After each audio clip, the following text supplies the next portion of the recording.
Bismillahirrahmanirrahim. Assalamualaikum warahmatullahi wabarakatuh. Waalaikumsalam warahmatullahi Alhamdulillah, alhamdulillahirabbil alamin. Hamdan katsiran thayyiban mubarakan fih. Kama yuhibbu rabbuna wa yarda. Allahumma rabbana lakal hamd kama yanbaghi li jalali wajhika wa 'azimi sultanik. Allahumma la sahla illa ma ja'altahu sahla wa anta taj'alul hazna idza syi'ta sahla.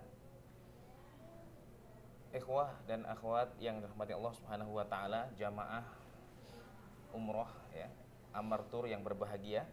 Alhamdulillah pada pagi hari ini dengan izin Allah Subhanahu wa taala, Allah rizkikan kita bisa bertemu lagi di sesi pemantapan manasik ya, persiapan untuk insyaallah besok kita akan bertolak ke kota Mekah untuk menunaikan ibadah umroh.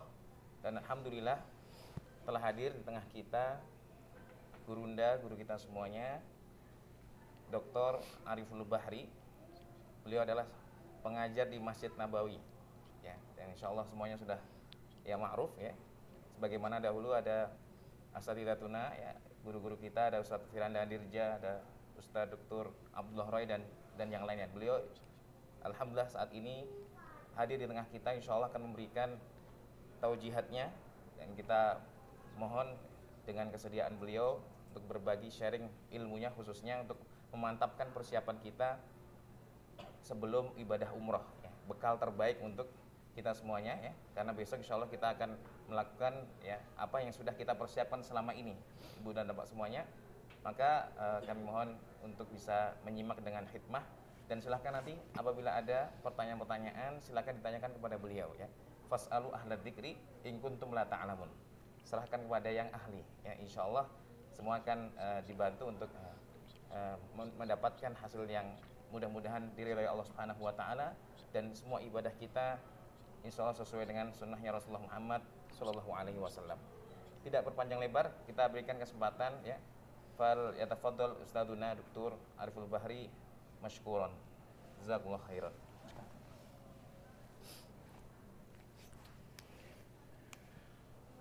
Bismillahirrahmanirrahim. Assalamualaikum warahmatullahi wabarakatuh. Alhamdulillahirabbil alamin, wassalatu wassalamu ala asyrafil anbiya'i wal mursalin wa ala alihi wa ashabihi wa man tabi'ahum bi ihsanin ila yaumiddin, amma ba'du. Alhamdulillah, kita bersyukur kepada Allah Subhanahu wa taala dikala kita masih bisa diberikan nikmat berada di kota Madinah, berpuasa di musim dingin. Karena biasanya puasa itu di musim panas ya. Karena memang Ramadan itu artinya musim panas. Tapi alhamdulillah 2 tahun ini, apalagi di tahun ini musim dingin, artinya biasanya kalau musim dingin itu lebih singkat dibandingkan dengan musim panas. Itu merupakan di antara nikmat dari Allah Subhanahu wa taala. Biasanya kalau di musim panas jam 3.30 kita sudah siap-siap sahur ya. Kemudian nanti jam 7 baru berbuka, itu musim panas. Tapi kalau musim dingin jam berapa kita sahur tadi? Jam 5.30 baru salat subuh ya. Jam 5.25. Artinya itu merupakan di antara nikmat yang Allah Subhanahu wa taala berikan dikala kita berpuasa sama dengan kampung halaman kita. Karena kalau kita datang di musim panas, maka kita akan merasakan bagaimana panjangnya puasa di kota Rasulullah sallallahu alaihi wasallam, dan memang itulah hukum asal daripada bulan Ramadan. Bulan Ramadan itu arti daripada Ramadan itu panas. Arti daripada Ramadan itu panas, dan alhamdulillah 2 tahun terakhir ini lain dari yang lain, dan itu merupakan di antara taufik dari Allah. Tinggal bagaimana kita memanfaatkan untuk beribadah kepada Allah Subhanahu wa taala, dan semoga waktu-waktu yang tersisa di kota Madinah bisa kita menikmati dalam rangka mendapatkan ridha Allah Subhanahu wa taala. Kemudian salawat beriringkan salam semoga senantiasa tercurahkan buat junjungan alam Nabi kita yang mulia, uswah dan qudwah kita bersama Muhammad bin Abdullah sallallahu alaihi wasallam. Bapak Ibu rahimani wa rahimakumullah, tentunya masalah manasik sudah diatur oleh ustaz kita. Semoga Allah Subhanahu wa taala menjaga beliau dan juga kita bersama. Kita hanya sedikit memberikan, saling mengingatkan satu dengan yang lainnya, terutama di bulan Ramadan, bulan yang dianjurkan bagi kita untuk memperbanyak al-badal. Al-bazal itu artinya adalah saling berbagi. Baik itu berbagi kebaikan, berbagi akhlak mulia, berbagi senyuman, berbagi ilmu, apalagi berbagi sedekah, berbagi harta dan yang semisalnya. Itu merupakan di antara salah satu yang dianjurkan bagi kita untuk berbagi di bulan Ramadan. Dan di antara salah satu yang akan kita lakukan dikala kita berada di bulan Ramadan di tanah haram adalah bagaimana kita akan berdoa kepada Allah Subhanahu wa taala. Bahkan itu merupakan di antara cita-cita kita yang paling utama. Kita tidak mungkin bisa membawa oleh-oleh yang banyak untuk keluarga, untuk tetangga, karena mereka pesannya terlalu banyak. Yang bisa kita lakukan adalah berdoa kepada Allah Subhanahu wa taala, karena memang kita selalu menyebutkan ibadah umrah itu tidak berat. Yang berat itu adalah pesanannya. Oleh-olehnya, kopornya terlalu berat. Sedangkan ibadah umrah itu adalah ibadah yang ringan. Maka dari situlah di antara hadiah yang paling indah yang kita berikan kepada orang-orang yang kita cintai adalah doa. Dan doa itu Bapak Ibu, tentunya kita akan melakukan di tempat-tempat yang indah, di tempat-tempat yang mulia. Dan selama kita melakukan ibadah di tanah haram, baik di Makkah atau Madinah, maka doa kita adalah tempat di mana doa dikabulkan. Apalagi dikala kita berada di bulan Ramadan. Di bulan Ramadan, di kota haram, di daerah yang barokah, maka doa pasti akan dikabulkan oleh Allah Azza wa Jal, selama tidak ada yang menghalangi doa dikabulkan oleh Allah Subhanahu wa taala. Dan itulah yang akan kita bahas pada kesempatan kali ini. Sebelumnya kita ingin bercerita Bapak Ibu, ada salah seorang namanya terkenal ya dengan istilah Imam Juwaini atau Imam Haramain ya. Imam Haramain ini terlepas dari bagaimana keadaannya, tapi dia dulu pernah dan sering. Jadi setiap kali dia mungkin berdebat, dia terdiam, artinya mungkin dia hilang hafalannya ataupun yang semisalnya, itu disebut dengan Imam Al-Haramain atau Imam Juwaini. Sama-sama disebut dengan Al-Juwaini, ayahnya Al-Juwaini, anaknya juga Al-Juwaini. Hanya saja anaknya lebih terkenal dengan Imamul Haramain. Kemudian tentunya orang heran kepada imam ini. Kenapa engkau seperti ini wahai imam? Apa masalahnya? Tiba-tiba di dalam berdebat tidak bisa mengeluarkan hujjah. Atau dalam berbicara terhenti sejenak. Bisa jadi lupa, bisa jadi tidak tahu apa yang disampaikan. Maka tentu itu merupakan pertanyaan yang wajar ditanyakan, ada masalah apa ini? Maka di saat itulah apa kata imam atau apa kata ulama ini? Dia mengatakan, ini adalah ceritaku di masa aku baru saja dilahirkan atau dikala aku masih balita. Jadi efek daripada apa yang dia rasakan itu adalah dulu. Tentu kita bertanya, apa yang pernah dia rasakan dikala dia masih balita? Jadi ayahnya ini adalah seorang yang pekerja ya. Kalau kita bekerja di percetakan atau bekerja, intinya bekerja di warung lah. Kemudian maka ayahnya ini menikah. Dan sebelum menikah, ayahnya sudah memberikan sesuatu yang jelas-jelas semuanya. Dia mengatakan kepada keluarganya, aku tidak pernah memberikan kepadamu kecuali yang terbaik, yang halal, yang aku jamin kehalalannya. Kemudian, maka Al-Juwaini mengatakan kepada istrinya, dan seandainya kalau Allah berikan kepada kita anak dan keturunan, maka aku tidak akan mengizinkan kepadamu memberikan kepadanya ASI kecuali dari dirimu. Karena aku sudah menjamin bagaimana keadaan dirimu. Makanya aku juga menjamin bahwa ASI itu pasti sesuatu yang terbaik. Karena ini itu anaknya. Kemudian tiba-tiba Allah berikan kepada mereka karunia anak. Kemudian setelahnya apa yang terjadi? Anaknya tumbuh 1 bulan, 2 bulan, 3 bulan. Nah di umur-umur balita seperti ini, tiba-tiba ibunya sakit. Kalau ibunya sakit, anak tidak tahu ibu sakit, ibu sehat. Yang penting dia bisa menyusu. Itu istilahnya. Yang penting dia bisa makan. Kemudian apa yang terjadi? Tiba-tiba didengar oleh tetangga. Tetangga ini melihat ada anak yang menangis. Kenapa sebabnya menangis? Maka di saat itulah dilihat ternyata ada ibunya sakit. Kemudian anaknya mungkin karena biasa ibu sakit anak juga ikut sakit ya. Ini ibu-ibu yang lebih tahu ya. Biasanya kalau ibu sakit anak-anak juga ikut sakit, apalagi yang menyusui. Maka diambillah anak ini, disusui oleh tetangganya. Kemudian apa yang terjadi Bapak Ibu? Disusui oleh tetangganya. Tetangganya kasihan. Kemudian pulanglah ayahnya, dilihat pemandangan yang tidak dia sukai. Kemudian dia mengatakan kepada istrinya, bukankah dulu aku memberitahukan kepadamu, jangan biarkan anak kita disusui oleh orang lain? Kemudian di saat itulah ayahnya kembali mengambil, ya setelah berterima kasih tentunya ya, mengambil kemudian dipukul-pukulkan punggung anaknya, supaya air susu ini keluar.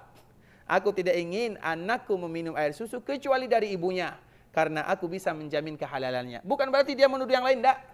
Tapi dia tidak bisa memberikan jaminan. Apa kata Imam Al-Juwaini? Gara-gara air susu itulah saya seperti ini.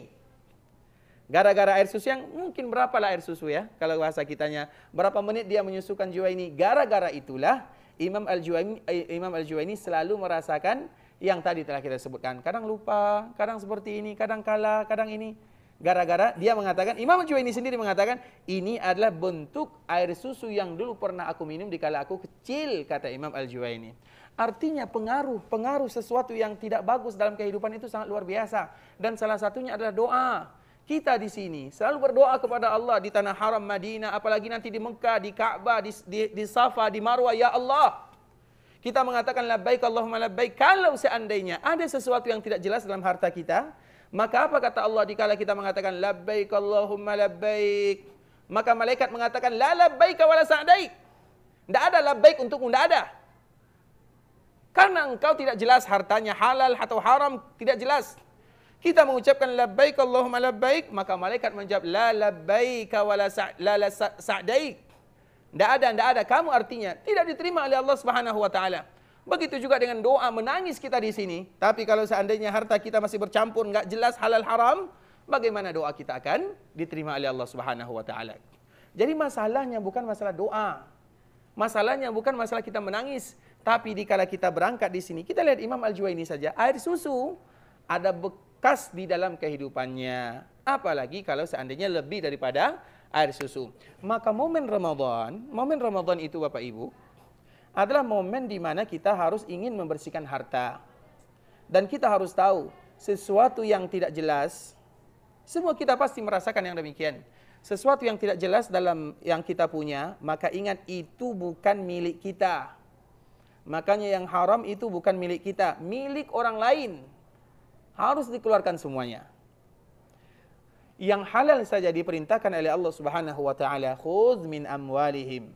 Ambil dari harta mereka. Karena dikala kita bersedekah, apalagi di bulan Ramadan ya, ada zakat fitri, ada zakat harta biasanya yang diberikan oleh kaum muslimin, ada sedekah-sedekah yang lain. Orang yang bersedekah dengan harta yang haram, dosanya lebih double dibandingkan dengan yang lainnya. Karena biasanya kadang-kadang ada di antara kita yang mengambil misalnya yang tidak jelas misalnya. Kemudian bagaimana cara mensucikannya? Saya bersedekah sajalah supaya nanti dengan sedekah tersebut saya bisa mensucikan harta.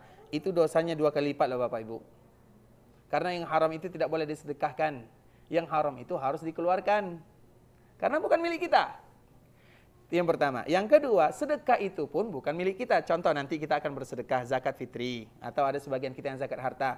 Zakat harta itu ingat, harta itu bukan lagi milik kita. Itu sudah milik orang. Misalnya kita zakatnya nanti biasanya anggaplah 10 juta misalnya. 10 juta itu bukan hak kita. Itu sudah menjadi milik orang lain. Tinggal kita yang dimudahkan oleh Allah untuk memberikan kepada yang berhak untuk menerimanya. Dan yang paling berhak untuk menerimanya adalah siapa yang paling berhak? Orang yang disebutkan oleh Allah dalam Al-Quran dari karib kerabat. Makanya di dalam memberikan harta itu Bapak Ibu, nggak usah jauh-jauh kepada orang lain. Cari orang-orang yang bukan asal kita, bukan cabang kita, bukan tanggung jawab kita. Asal kita siapa? Ayah, ibu. Boleh tidak kita berzakat, bersedekah kepada ayah dan ibu? Boleh atau tidak? Kalau ada yang bersedekah kepada ayah dan ibunya, itu namanya anak. Anak apa namanya? Anak durhaka. Masa sama ayah dan ibu bersedekah? Kalau ada yang bersedekah untuk anaknya, apa namanya? Boleh atau tidak? Bersedekah nih, zakat misalnya anak kita nih. Anak kita misalnya, anggaplah kurang mampu lah istilahnya. Dan kita Allah berikan rezeki. Kemudian nanti saya zakat harta sama anak saya. Boleh atau tidak? Kenapa nggak boleh? Anak kita ya, nggak mungkin bersedekah kepada anak. Jadi artinya kepada cabang, kepada asal usul, itu tidak sedekah namanya. Taib. Begitu juga kepada yang berada di bawah tanggung jawab kita. Kalau ada suami yang berzakat kepada istrinya, apa boleh atau tidak? Boleh. Kalau ada suami yang berzakat sama istri, maka untuk para istri cari saja suami lain ya. Karena apa namanya? Tanggung jawab. Tapi kalau ada istri yang bersedekah kepada suami, boleh atau tidak? Tidak boleh. Kalau suaminya kaya. Tapi kalau suaminya tidak mampu, boleh. Karena suami bukan tanggung jawab, istri tanggung jawab suami. Apa maknanya yang ingin kita sampaikan? Bahwa orang-orang ini sajalah yang kita tidak boleh memberikan harta kepada mereka. Tapi yang paling berhak menerimanya adalah selain yang 3 sifat ini. Berarti boleh tidak kita memberikan zakat kepada menantu?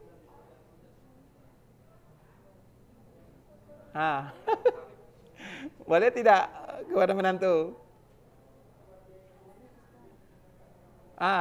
Tadi sudah disebutkan keadaannya, boleh atau tidak? Boleh. Menantu. Tanggung jawab, mantap jawaban ibu kan? Menantu bukan tanggung jawab. Selesai. Walaupun dia adalah suami atau istri daripada anak kita. Yang kita tanggung jawabnya anak kita, bukan dia. Apalagi kalau menantu kita laki-laki ya. Baik, boleh tidak kita bersedekah, berzakat fitri, berzakat harta kepada saudara-saudari? Abang, adik misalnya. Boleh kalau mereka misalnya memerlukan. Karena biasanya dalam keluarga itu kan ada yang berlebih, ada yang kurang. Maka jangan cari orang lain sebelum kita mencari keluarga, apalagi rahim. Mereka lah yang paling berhak untuk menerima. Nah, apa maknanya? Karena bulan ini adalah bulan yang sesuai dengan namanya ya. Bulan apa? Bulan pemberian, bulan berbagi. Sehingga kita ingin merasakan. Tapi ingat, jangan berbagi dengan yang haram. Yang haram tidak boleh berbagi. Yang haram itu dikeluarkan semuanya. Karena bukan milik kita. Bahkan yang halal saja, kita tidak ada hak dalam masalah yang halal tersebut kalau seandainya sudah sampai jadwalnya. Apa jadwalnya? Misalnya zakat harta. Itu bukan milik kita lagi Bapak Ibu. Agar kita tahu bahwa harta kita itu bukan semuanya milik kita. Kenapa kita mengatakan yang demikian? Karena nanti kita akan berdoa, kita akan berpuasa. Bulan puasa itu akan kita berdoa. Bahkan kita semua dalam ibadah kita akan berdoa. Doa itu terbagi kepada 2. Yang pertama ada doa dengan namanya doa ibadah. Contoh misalnya, ada orang yang berangkat umrah, insya Allah nanti kita akan berangkat umrah atau esok. Kemudian, mulai dari miqat, setelah kita mengucapkan labbaik Allahumma umrah, kita diam saja. Sampai mencukur rambut. Yang perempuan sampai memendekkan rambut. Umrahnya sah atau tidak? Sah. Kenapa sah? Diam saja, coba bayangkan, diam saja. Sampai di hotel diam, sampai di Ka'bah tawaf diam, sampai nanti diam. Diam saja dia. Boleh atau tidak? Sah atau tidak? Kenapa sah? Karena dia sudah melaksanakan rukun dan kewajiban. Tapi dia berdoa atau tidak? Dia pada waktu itu sedang berdoa kepada Allah. Tapi doanya bukan lisan, doanya adalah badan. Maka itulah yang disebut dengan doaul ibadah. Semua ibadah yang kita lakukan itu doa namanya. Kita sedang bersedekah, kita diam-diam saja. Bersedekah, badan kita itu sedang berdoa kepada Allah. Kita sedang sholat, badan kita itu sedang berdoa. Apapun ibadah yang kita lakukan itu doa namanya. Tapi doa dengan badan. Dan yang kedua baru namanya doaul mas'alah atau doaul talab. Doa dengan lisan. Nah, dengan yang lisan kita tahu semuanya. Dan doa yang paling bagus itu Bapak Ibu adalah doa yang digabungkan antara kedua-duanya dengan badan. Dikala kita beribadah, dikala kita umrah misalnya, memakai pakaian ihram, kemudian kita gabungkan dengan mengangkat tangan, itu adalah doa yang terbaik. Namun ingat, doa-doa yang terbaik terutama di Mekah. Doa yang terbaik di Mekah itu kapan kira-kira? Nanti di atas Bukit Safa. Kemudian juga di atas Bukit Marwah. Itu doa-doa yang terbaik. Jangan lewatkan begitu saja. Berdoa kepada Allah. Tapi doa kita itu tidak akan pernah dikabulkan kalau seandainya kita datang dengan perkara-perkara yang tidak jelas. Maka itulah di antara salah satu motivasi yang bisa kita sampaikan. Karena ini bukan perkara yang ringan ya, bukan perkara yang biasa. Karena momen Ramadan itu adalah momen di mana kita betul-betul ingin membersihkan diri. Dan di antara bentuk membersihkan diri adalah membersihkan apa yang kita miliki. Apakah dari sesuatu yang diizinkan oleh Allah atau sesuatu yang tidak diizinkan oleh Allah. Makanya dulu di zaman jahiliyah terjadi perluasan Ka'bah. Jadi Ka'bah itu Bapak Ibu, dia persegi panjang ya. Kemudian dibangun oleh Nabi Adam. Kalau ada yang mengatakan Nabi Adam. Kemudian direnovasi oleh Nabi Sis. Kemudian renovasi besar-besaran di zaman Nabi Ibrahim. Persegi panjang. Ka'bah itu dulu tidak ada atapnya, cuman bangunannya saja. Kemudian sampai di zaman Nabi SAW, maka bangunannya itu masih sama dengan bangunan zaman Nabi Ibrahim. Persegi panjang, itulah Ka'bah. Kalau sekarang Ka'bah itu persegi, kita lihat kan? Persegi, bukan lagi persegi panjang. Makanya di samping itu ada namanya, apa namanya? Ini apa namanya? Hijir ya? Hijir Ismail. Hijir Quraisy atau Hijir Ismail nih? Ini apa hubungannya dengan Nabi Ismail nih? Karena nanti dikala Nabi berumur 35 tahun, Ka'bah dihancurkan, kemudian orang-orang jahiliyah loh Bapak Ibu. Jahiliyah itu artinya tingkat kebodohan paling tinggi, makanya disebutnya jahiliyah. Mereka mengatakan tidak boleh kita membangun Ka'bah kecuali dari harta yang halal saja. Orang jahiliyah dari mana harta halalnya? Dari mana? Kecuali sedikit.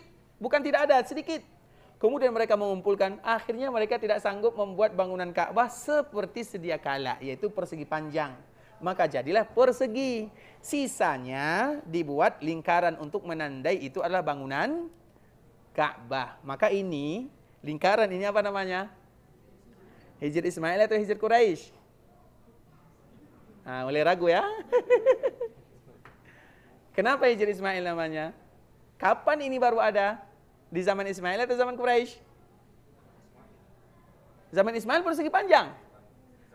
Zaman Quraisy berarti Hijr Quraisy. Nah, Bapak sudah berubah fatwanya Ibu. Masih Hijr Ismail, apa alasannya? Nggak apa-apa, silakan, tidak menjadi masalah. Hijr Quraisy atau Hijr Ismail? Kita bukan yang tahu-tahu sekarang nih. Nah, yang tahu-tahu yang sudah-sudah biarlah. Kapan baru ada? Di zaman Quraisy atau zaman Ismail? Kan baru ada di zaman Nabi kan, di kala Nabi berumur 35 tahun, dilakukan renovasi Ka'bah, kemudian pada akhirnya tidak jadi persegi panjang karena tidak cukup uangnya. Karena mereka mengatakan tidak boleh kecuali uang yang halal-halal saja. Padahal mereka orang jahiliyah, tahu halal haram, jahiliyah. Belum ada, kalau bahasa kitanya belum ada cahaya nubuwah. Tapi mereka tahu mana halal, mana haram. Masa kita tidak seperti itu, tidak tahu? Artinya mereka lebih tahu dari kita, tidak mungkin.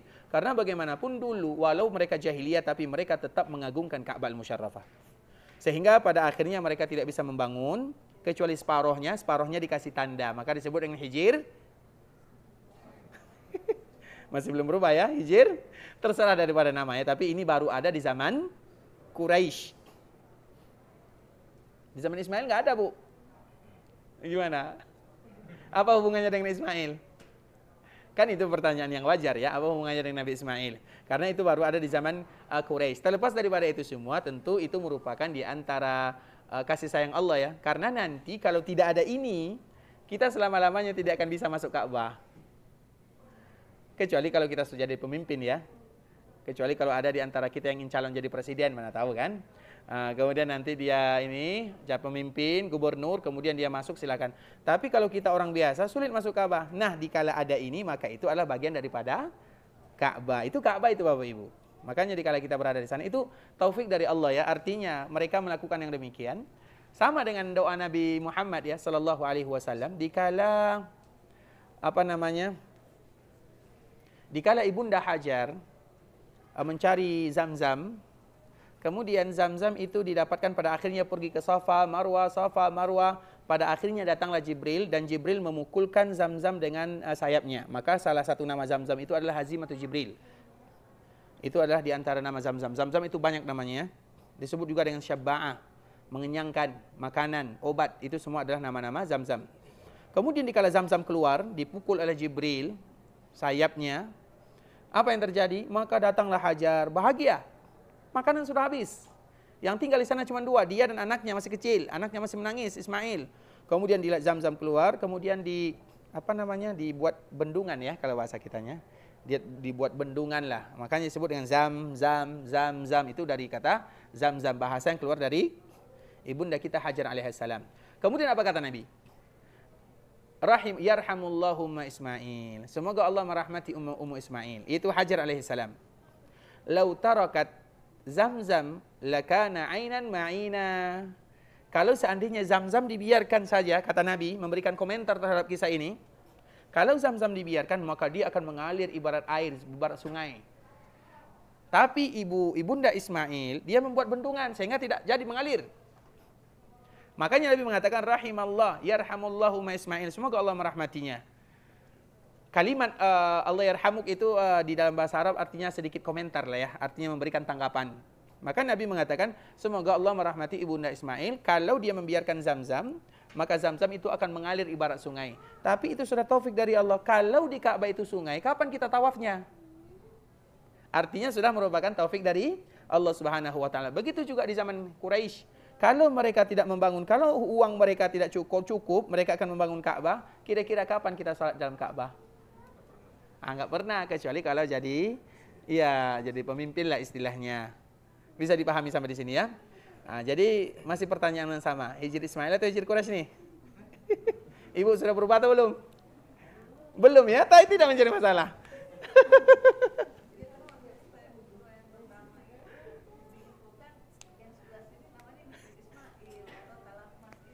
Masya Allah, sulit berubah ya informasi ya. Tapi tidak menjadi masalah, hanya sekedar nama ya. Tapi itu ada baru di zaman Quraisy. Nanti ibu tanyakan kenapa sebabnya disebut dengan Hijri Ismail ya. Masya Allah.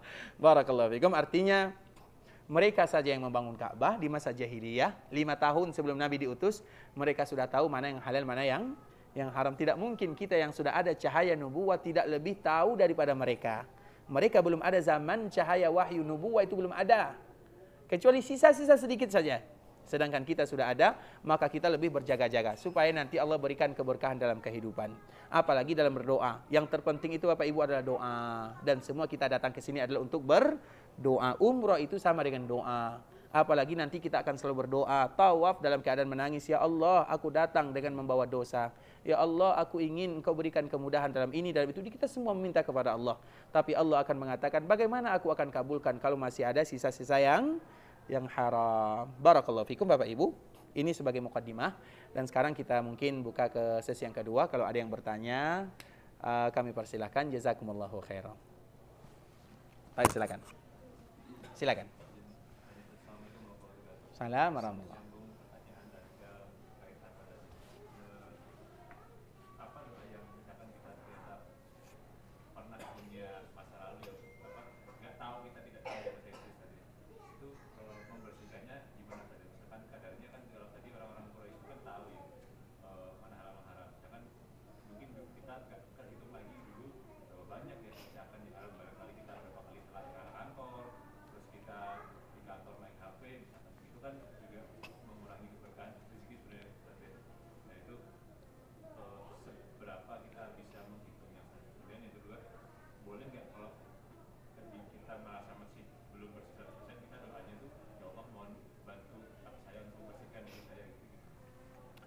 Baik, barakallahu fikum Bapak Ibu. Jadi harta itu ada yang haram ya. Jadi betul-betul haram, ada yang syubhat. Jadi kita harus bedakan antara haram dengan syubhat.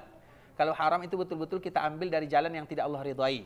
Kalau syubhat itu seperti tadi ya, telat kantor, main-main, tidak amanah dalam bekerja, itu baru syubhat namanya. Kita tidak bisa mengatakan haram ya, tapi itu syubhat. Kalau yang haram itu harus kita hitung-hitung semuanya. Ya hitung-hitunglah. Dan kita mengkira-kira berapa kira-kira, maka dikeluarkan. Itu harus dikeluarkan, tidak bisa tidak. Walau tidak sekaligus, tapi misal jadi beransur-ansur, tapi semuanya harus dikeluarkan. Karena harta yang haram itu bukan milik kita, milik orang lain. Haram bagi kita, halal bagi orang lain. Makanya kalau kita punya harta yang haram, haram apa saja? Ribakah dia? Harta yang pernah kita ambil dari orang lain? Siapa yang berhak untuk menerima harta-harta seperti ini? Kan kita ingin mengeluarkan nih kira-kira. Kepada siapa kita berikan? Itu pertanyaan yang kedua kan, biasa kan? Kira-kira kita sudah jelas nih, kepada siapa kita berikan? Fakir miskin yang lain. Misalnya riba, misalnya harta riba. Kepada siapa kita berikan? Fasilitas umum. Siapa lagi? Kemaslahatan umat yang lain. Berarti yang haram kita berikan untuk kemaslahatan kaum muslimin. Sebenarnya tidak salah ya, tapi kurang tepat saja. Harta yang haram itu Bapak Ibu, sebagaimana tadi yang kita sebutkan, haram bagi kita, halal bagi orang lain. Haram bagi kita, halal bagi orang lain. Seperti yang tadi dijawab oleh ibu kita ya. Masya Allah, Allahumma barik. Kita utamakan, mana yang kita utamakan? Manusia atau bangunan? Beri makan dunia atau beri makan manusia? Itu yang harus kita perhatikan. Makanya Umar bin Abdul Aziz, dia mengatakan, aku tidak masalah kalau Ka'bah itu tidak ada kiswanya. Tahu kiswah Ka'bah ya? Penutup Ka'bah. Itu mahal sekali Bapak Ibu.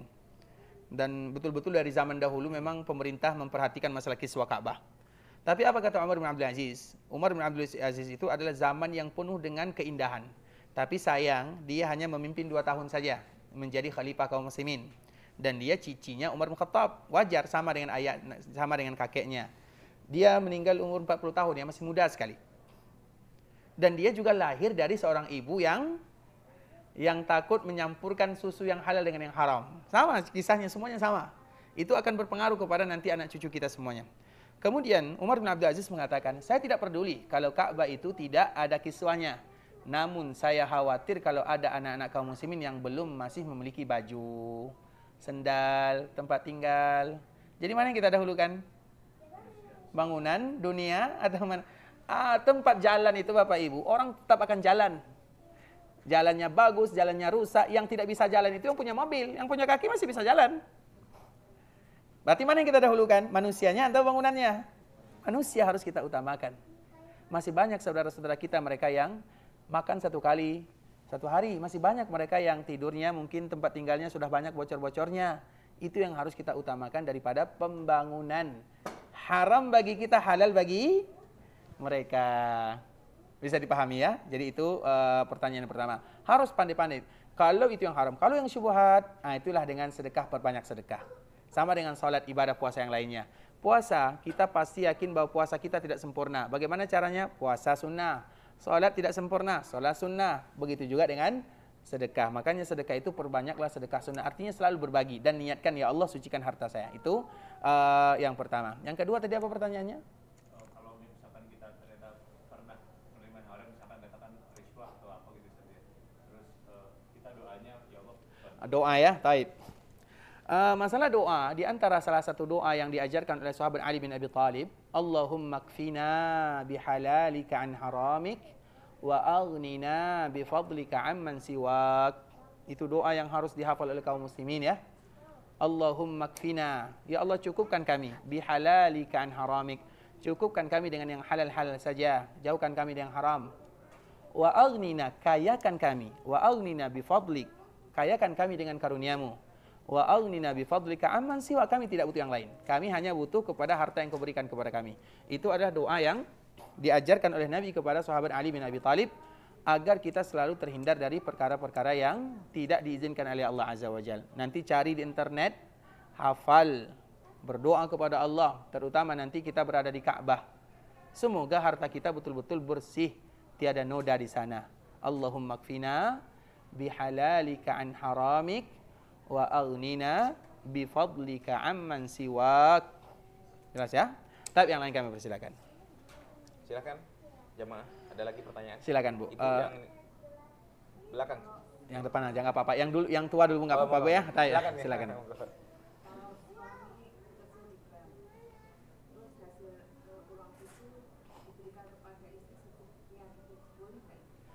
Taib. Yang pertama, bank tidak pernah salah ya. Jadi bank itu nggak ada masalahnya. Yang salah itu adalah sistem. Kita harus pahami ya. Makanya di sini banyak bank ya. Di sini tidak ada yang namanya bank syariah. Di sini nggak ada bank syariah. Karena semuanya sudah syariah. Nggak perlu lagi tambah syariah. Jadi nggak ada Rajihi syariah. Apalagi nama bank Al-Inma syariah. Apalagi nama bank Riyad ya. Bank Riyad syariah nggak ada. Jazirah semuanya sudah syariat. Jadi sistemnya itu sudah syariat. Jadi kita tidak boleh pernah menyalahkan bank. Orang kerja di bank haram, salah bahasanya. Yang salah itu adalah sistemnya. Jadi kita nggak boleh zalim ya. Zalim dalam menuduh. Bahasa harus dijaga. Karena bank itu tidak pernah salah. Yang salah itu adalah sistemnya. Taib. Kalau betul-betul bank itu adalah bank yang bermuamalah dengan riba. Semua orang tahu kalau riba itu haram. Ada yang mengatakan riba halal? Semua sepakat ya? Karena itu ijma'. Allah jelas-jelas mengatakan wa ahallallahu al-bai'a wa harrama riba. Jelas kata Allah. Berarti riba itu semua kita sepakat bahwa haram. Nah, sekarang pertanyaannya, suami bekerja di bank, istri tahu atau tidak? Pasti tahu. Anak tahu atau tidak? Tahu. Kemudian kewajiban istri dan anak apa sebelum dikala mereka tahu? Makanya dulu ya, istri-istri orang terdahulu ya, ini orang terdahulu ya, bukan kita sekarang ya. Mereka mengatakan, wahai suamiku, nasbiru 'alal ju' wala nasbiru 'alan nar. Kami bisa bertahan dengan lapar, tapi kami tidak bisa bertahan dengan neraka. Kita mau lapar atau mau neraka nih? Apa jawabannya? Yang satu lapar, yang satu neraka. Kita mau yang mana? Kalau saya nggak mau satu-satu pun. Kenyang surga, ya kan? Kenyang mau surga, kan itu istilahnya. Kita tidak mau lapar, Karena memang kita juga berlindung kepada Allah dari kefakiran. Allahumma inni a'udzubika minal kufri wal fakri. Ya Allah, aku berlindung dari kekufuran dan kefakiran. Tidak ada di antara kita yang mau fakir. Sehingga di antara tidak ada yang mau lapar, tidak ada juga yang mau neraka, karena kita meminta surga. Allahumma inna nas'aluka al-jannah. Baik. Nah, sekarang bagaimana keadaan istri? Istri kalau betul-betul tidak mendapatkan penghasilan yang lain, kecuali itu dia sekedar ibu rumah tangga, jelas. Maka seperti tadi kaedahnya, halal haram bagi suaminya, halal bagi istrinya. Karena istri nggak ada pilihan yang lain kalau mereka tidak ada pilihan. Tapi kalau seandainya masih ada pilihan, kewajiban mereka adalah memberikan peringatan. Karena mudaratnya itu bukan hanya untuk suaminya saja, untuk istrinya juga, untuk anak-anaknya juga. Makanya bagi kita yang sering nonton-nonton video muamalah kontemporer ya, Ustadz Irwandi biasanya seperti itu ya, muamalah kontemporer. Itu efeknya kemana-mana. Ada orang yang kaya, istrinya sakit kanker misalnya, siapa yang mau? Ada yang kaya kerja di bank, hutangnya di mana-mana, anaknya jadi ini, jadi itu. Kita nggak mau. Kita ingin biar kaya tapi anak barokah. Kan itu istilahnya. Tapi kalau harus memilih, maka biarkan seadanya. Dan itu berat sekali. Bukan orang lain ya, abang saya juga seperti itu. Abang saya kerja di bank. Kerja di bank 1 tahun, 2 tahun, 3 tahun. Ini abang ipar ya. Jadi suami istrinya itu kakak saya kandung. 1 tahun, 2 tahun. Kita sebagai adik, ya sekedar memberikan nasihat. Nasihat kami sedikit saja. Bang, percuma susah di dunia, susah di akhirat. Abang mana yang mau? Susah dunia atau susah akhirat? Kan itu istilahnya kan. Jadi diberikan pilihan yang sulit. Akhirnya 1 tahun, 2 tahun, sampai 6 tahun, 7 tahun. Dia akhirnya nelpon. Arif, abang mau berhenti. Masya Allah, bagus bang, bagus. Yang marah bukan dia, istrinya yang marah. Kakak saya yang marah, kenapa berhenti nanti kita? Biasa, itu kehidupan, biasa. Tapi alhamdulillah, yang gajinya puluhan juta, jadi sekarang gajinya cuma 250.000 per minggu, 1 juta 1 bulan. Ini dari mana ini? Itulah proses. Proses itu butuh. Anggaplah itu kita sudah terbiasa dengan sesuatu yang Allah haramkan misalnya. Proses-proses 1 tahun, kemudian 1 bulan, 2 bulan, 1 tahun. Setelah itu dia bikin warung kecil-kecilan. Allahu Akbar. Warungnya lebih laris daripada lebih banyak yang didapatkan sebelum dia bekerja. Kerjanya tenang, jiwanya tenang, ibadah tenang. Karena dulu setiap kali abang adiknya ustadz ini, adiknya saya istilahnya. Setiap kali saya ceramah dia nggak mau. Karena dia takut, dia tahu riba haram. Makanya dia tidak mau. Sekarang sudah mau hadir ceramah, mendengarkan nasihat. Seperti itulah kita. Sampai kapan?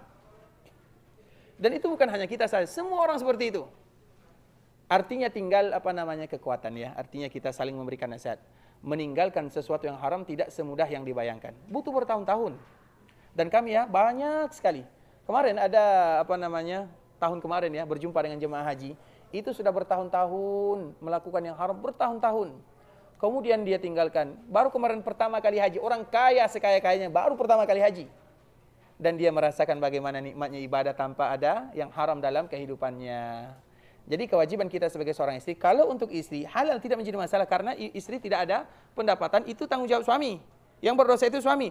Tapi istri juga akan mendapatkan efek samping dari apa yang dia kerjakan oleh suaminya. Mohon maaf Bu ya, kalau kasar sedikit jawabannya. Karena saya nggak ada jawaban yang lain. Kecuali Ustaz nanti kalau ada jawaban yang lain Ustaz ya. Baik, jelas Bu ya. Baik, warakallahu fiik. Baik, silakan yang di belakang.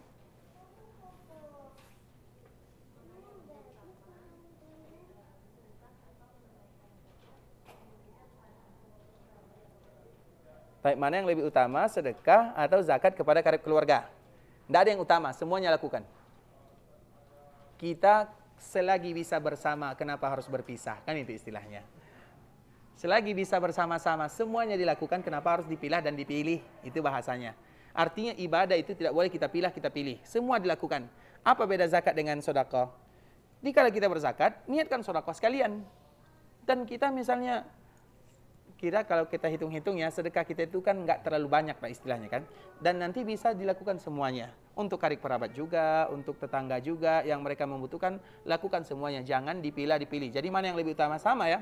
Mana yang lebih utama Ustadz? Sholawat kepada Nabi atau istighfar? Apa jawabannya? Dua-duanya. Sama. Mana yang lebih utama, sedekah atau zakat? Dua-duanya.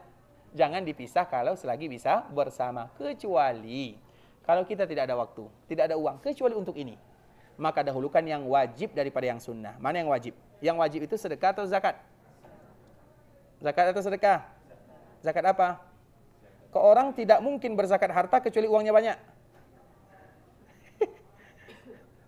Bisa dipahami? Orang tidak mungkin berzakat harta kecuali hartanya banyak. Berarti dia bisa bersedekah. Yang wajib itu adalah zakat. Zakat fitri juga wajib, zakat harta juga wajib. Tapi kalau biasanya zakat fitri, tidak mesti semuanya wajib. Yang kaya, yang miskin, yang fakir wajib. Selama ada makanan wajib.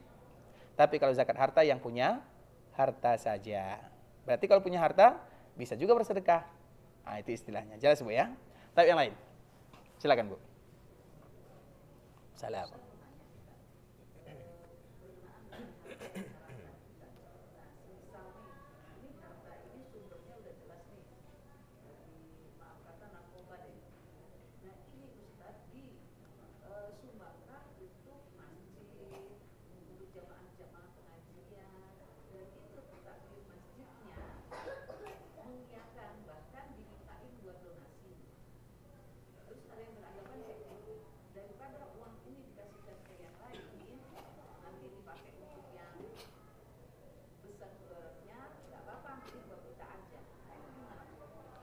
Baik, barakallahu fikum. Sebagaimana tadi yang kita sebutkan,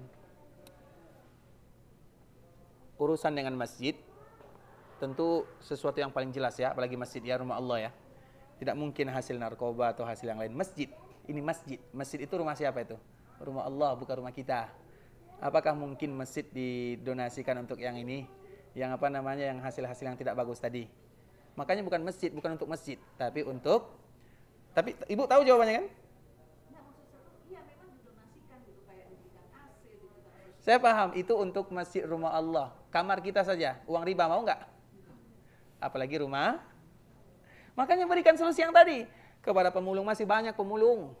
Masih banyak orang yang cari. Makanya sedekah zakat itu dianjurkan jangan wakilkan. Cari, bawa sendiri. Kenapa? Agar kita bersyukur kepada Allah atas nikmat yang Allah berikan. Kita juga pernah berada di posisi seperti itu. Agar kita bersyukur. Yang kedua, agar kita mudah, karena di antara salah satu doa Nabi, terlepas daripada periwayatannya ya, ada yang menyebutkan kurang kuat, tapi di antara salah satu doa Nabi, ya Allah, Allahumma ahini miskina, hidupkan aku dalam keadaan miskin, wa tawaffani miskina, wafatkan aku dalam keadaan miskin, wa alhiqni ma'al masakin, kumpulkan aku bersama orang-orang miskin. Sanggup tidak kita berdoa seperti ini? Tidak sanggup, karena yang masuk surga itu yang miskin atau yang kaya? Yang pertama kali masuk surga siapa? Nggak ada dua-duanya, ini nggak ada dua-duanya. Ah, ini sama, miskin. Kita mau masuk surga atau kemana? Artinya tidak ringan. Dari situlah kenapa kita harus di antara salah satu yang bisa melunakkan hati, berkawan dengan orang-orang miskin. Berkawan ya, bukan hanya sedar gaya-gayaan. Beri bantuan pada orang miskin, kameramennya 5. Nah, itu gaya-gayaan namanya. Berkawan. Makanya undangan yang paling bagus adalah undangan orang-orang miskin. Orang kaya sudah puas sama makan enak. Misalnya ada walimah, khusus orang-orang miskin saja. Kalau perlu, tidak ada yang namanya amplop, khusus makan gratis. Kan itulah caranya yang terbaik. Artinya, kita mendahulukan agar hati kita itu lunak. Makanya orang-orang yang berkawan sama orang-orang miskin, itu hatinya mulai mudah lunak, mudah menangis. Kalau kita sudah jarang menangis, carilah orang-orang miskin. Tengok keadaannya, tengok kasurnya, tengok rumahnya. Dan betapa besarnya nikmat yang Allah berikan kepada kita di dalam keluarga kita. Makanya sedekah itu jangan diwakil-wakilkan. Kita yang cari. Kalau bisa dan masih ada waktu. Tapi kalau tidak sanggup, maka keluarkan sesuai dengan keadaan masing-masing. Nah, itulah yang harus kita tahu. Cari yang miskin. Jangan jadikan untuk rumah Allah Subhanahu wa taala. Rumah Allah seperti Ka'bah tadi. Orang jahiliyah saja tahu kan? Masa kita nggak tahu? Untuk rumah Allah dijadikan harta-harta yang tadi telah disebutkan. Jelas Bu ya? Kita nggak membahas pengurusnya. Kita itu bukan urusan kita. Tapi ini urusan kita. Kita tahu. Yang kita tahu tidak mesti diterapkan oleh orang lain. Karena kita juga tidak bisa memaksa. Dia mengatakan seperti itu bisa jadi ada alasan yang lain. Atau bagaimana supaya nanti masjid itu makmur. Karena orang tidak mau bersedekah. Biasanya jarang orang mau bersedekah ke masjid. Beli AC di rumah 5 bisa. Untuk masjid satu AC saja. Itu donasinya butuh 1 tahun. Sekarang itu yang mereka pikirkan. Ya Bu ya. Artinya kita tetap berbaik sangka. Tapi hukum asalnya tidak Jangan. Sedangkan mereka, kita tidak bisa menguasai orang lain.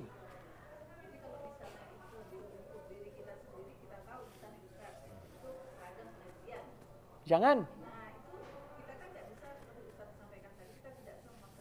Iya. Jangan dipakai. Punya orang lain kita hanya memberikan, menyampaikan. Dilaksanakan atau tidak itu bukan urusan kita. Jelas Bu ya? Baik. Berarti nanti Ibu tinggal menyampaikan nanti nih ibu-ibu pengajian nih. Baik, barakallah. Silakan. Kita pernah lihat orang tua kita sudah meninggal, terus pernah melihat menerima harta haram. Kita sebagai anak bisa nggak mengeluarkannya? Baik, bersedekahlah sebanyak-banyaknya untuk orang tua. Bersedekahlah atau misalnya harta haram, misalnya dulu ada harta haram kurang lebih misalnya anggaplah 1 juta. Kan tahu kan tebalnya? Orang yang ahli duit itu tahu, ini setebal ini 1 juta nih. Ini tebal ini 5 juta, ini 10 juta. Kita kan hitung-hitung nih kira-kira berapa nih. Nah, biasanya nanti dikeluarkan, ya Allah, ini sedekah atas nama ayah, sedekah atas nama ibu. Atau misalnya punya orang lain yang diambil, misalnya kita cari tahu. Supaya nanti ayah dan ibu kita mendapatkan ampunan di dalam perkuburannya. Karena mereka tinggal menunggu apa yang dilakukan oleh anak-anaknya. Maka jangan diperlambat-lambat. Kalau perlu esok sembelih kambing untuk ayah ibu di Mekah. Harus. Karena mereka tidak bisa menunggu lama. Yang memakan harta haram, itu mereka tidak bisa menunggu lama di perkuburannya. Setiap hari disiksa oleh malaikat-malaikat Allah Azza wa Jalla. Nah, kita yang masih hidup bisa memberikan bantuan kepadanya dengan cara yang tadi. Dengan cara yang tadi. Jelas ya? Baik, barakallahu fiik. Yang lain. Baik Bapak Ibu rahimani wa rahimakumullah, sampai di sini ya, tanpa terasa ya. Ini kenapa kita mengatakan seperti ini? Karena kita berada di bulan yang mulia, tujuan kita semuanya adalah berdoa, dan doa itu adalah bagaimana supaya diijabah oleh Allah Subhanahu wa taala.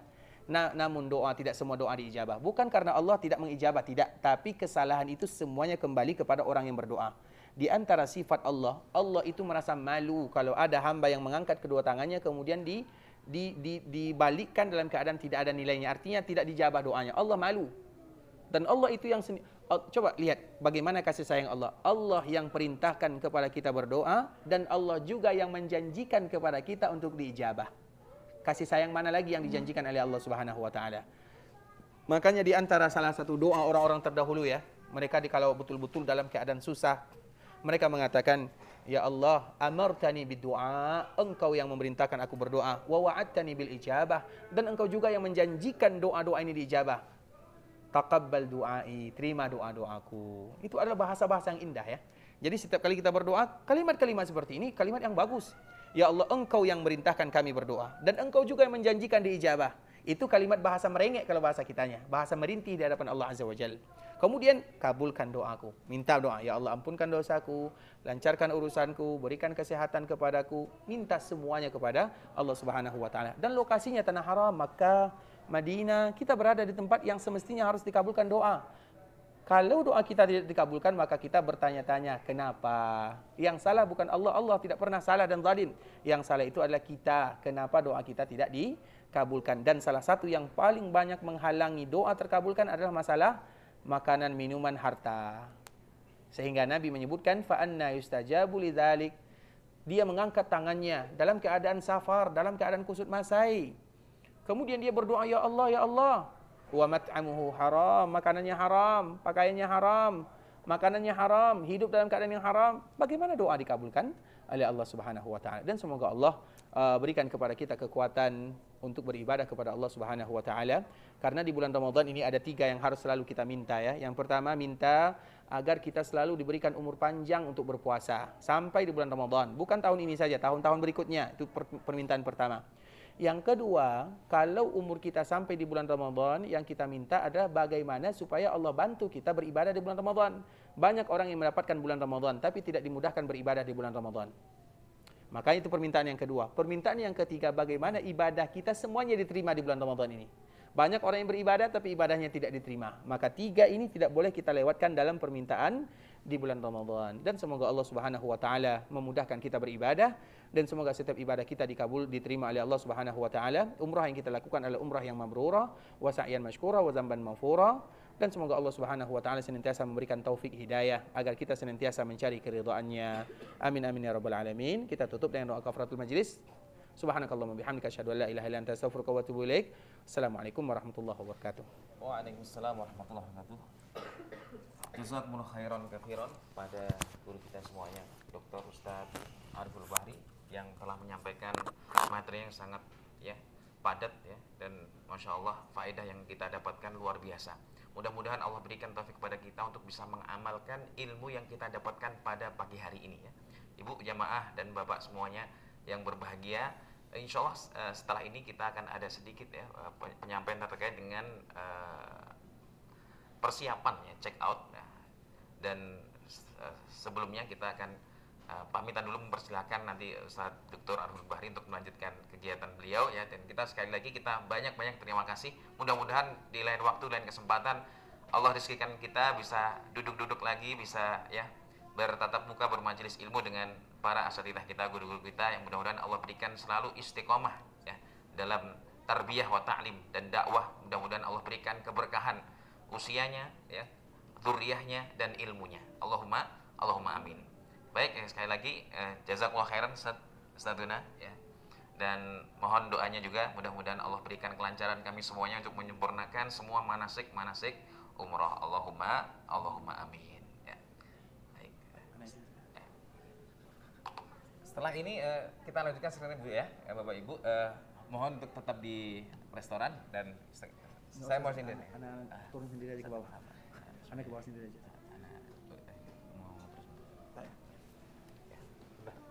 Izin Pak ya?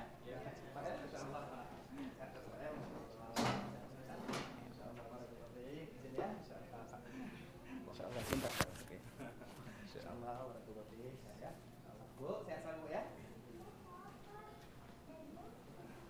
Syukur jazakallahu khair.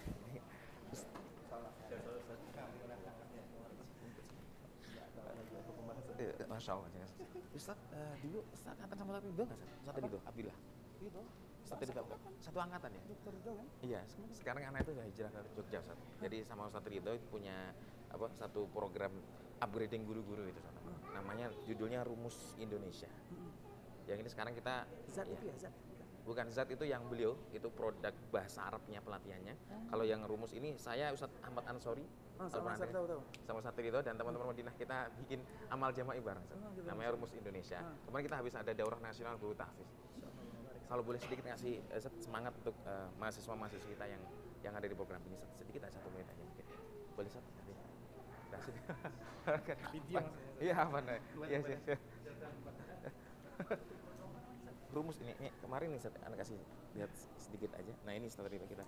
Ada daurah nasional di Jogja kemarin, alhamdulillah dari rumus Islamic School Management. Ya. Jadi, atau rumus Indonesia aja, rumus Indonesia aja. Atau di sini aja. Di sini aja. Monggo Ustaz. Oh ya udah. Kita berdua Zat. Ya ini ada dokter gitu, Dokter Ahmad Ansori. Yang tadi kameranya untuk foto pribadi aja ya. Oh iya. Iya. Ustaz mulaikan ya? Ustaz mulaikan. Oh ya, anak-anak kasih. Alhamdulillah, salatu wassalamu ala Rasulillah wa ala alihi washabihi wa ala. Alhamdulillah bersama kita guru kita Ustadz Dr. Ariful Bahri, beliau pengajar Masjid Nabawi. Dan ikhwas sekalian, kita akan meminta sedikit nasihat dari beliau untuk para mahasiswa dan mahasiswa kita di Rumus Indonesia, para guru yang sekarang berusaha untuk memberikan yang terbaik, mendidik pada anak didiknya, pada umat. Mudah-mudahan Allah berikan istiqomah. Kita mohon kepada beliau untuk memberikan nasihat untuk ikhwah kita di Rumus Indonesia. Bismillah, Assalamualaikum warahmatullahi wabarakatuh. Alhamdulillah, wassalatu wassalamu ala rasulillah amma ba'du. Untuk saudara-saudara kita yang ada di Rumus Indonesia, terutama dibimbing oleh kawan kami Ustadz Dr. Ahmad Ridha, hafizahullah ta'ala, dan juga tim semuanya, tentu itu merupakan di antara wasilah kita ingin mendekatkan diri kepada Allah Subhanahu wa ta'ala, berbagi faedah kepada kaum muslimin. Karena kalau kita bukan yang kita melakukannya, siapa lagi yang akan terjun memberikan yang terbaik untuk anak-anak kaum muslimin. Dan ini semuanya ada untuk agama Allah Subhanahu wa ta'ala. Agama Allah tidak pernah memerlukan kita, tapi kita yang memerlukan agama Allah, membuat sesuatu yang terindah yang memberikan manfaat untuk saudara-saudara kita kaum muslimin yang lainnya. Dan semoga diberikan keberkahan pada Rumus Indonesia. Jazakumullah khairan. Assalamualaikum warahmatullahi wabarakatuh. Jazakumullah. Waalaikumsalam. Ustaz ya. Syukran Ustaz. Astagfirullah. Makasih Pak ya.